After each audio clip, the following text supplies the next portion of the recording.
friend from New Jersey, we're not looking for perfect. We offered 30 amendments when we were in the minority that were swatted away by the majority late into the night, not considered, not adopted. Many of them were thoughtful attempts to improve the bill. So we're not looking for perfect. What we're looking for is even a reasonable characterization of what was promised. What was promised to the American public by the President of the United States was, you get to keep your physician. If you like him, you get to keep him. You remember that? That's not true. Average health care costs per family are going to go down $2,500 a year. Remember that? That's not true. So we're looking for a reasonable assimilation of the representation to the public by the President of the United States and his administration during the course of the debate. That is long gone. That is far in the distance. That is never going to happen. And so now here we are, and we're debating and we're considering what is clearly an embarrassment.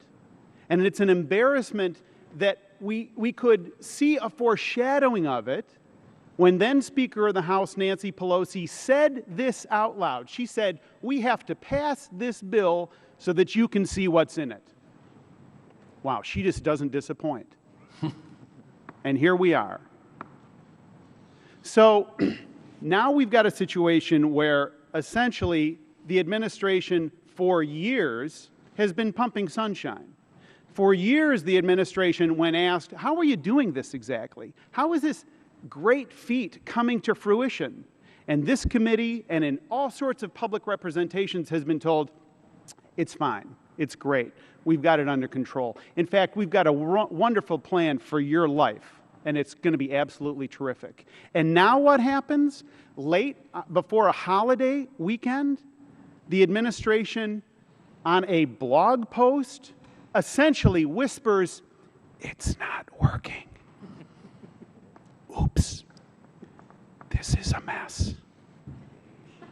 Yeah, but you know what? You may not be able to hear me, but the whole country heard that whisper. And it was a blog post. We were admonished a couple of minutes ago to go check websites. Go check websites?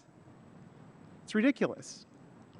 So now here we are, and I have a prediction to make.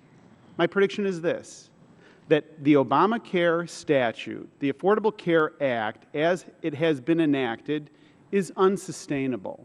It's unsustainable because of a whole host of reasons. The architecture is fundamentally flawed, and it is an edifice that is now wavering. And one of two things is going to happen. Many of the proponents, not all, but many of the proponents of Obamacare, actually their heart's desire is a single-payer system. And they'll tell you that. They admitted that during the course. They couldn't get single-payer. Their fallback position was the public option. Couldn't get the public option. Fallback position was Obamacare. That's their heart's desire, a single-payer system. That's one way that this could go. The other way it could go, and it's my hope, that it goes in a very different direction, and that is towards a consumer-oriented healthcare system. So do we want to repeal this? You bet your life. Caught red-handed. We absolutely want to repeal this.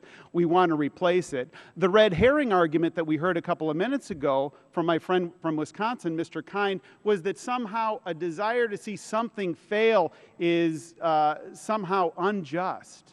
No, what we want, as Mr. Nunes said, is we want to see health care improved, but we've got a far different vision. A vision that was blocked out during the debate in this committee, in this room, late at night during the debate on Obamacare, but now it's coming to fruition, and we've got an opportunity to remedy this. And my sense is that the public is waking up, the public has an awareness, there was a false claim, and they want to redeem now that false claim and revisit the false representation that was made to them, and it is their hope that this Congress is part of that solution. And I have every confidence that we can do this, that we can have patient-oriented consumer health care that empowers patients and physicians to meet one another and have an absolutely terrific system without big government telling us what's right and what's wrong. I yield back. Thank you, Mr. Rangel. The courtesy that you extended in allowing me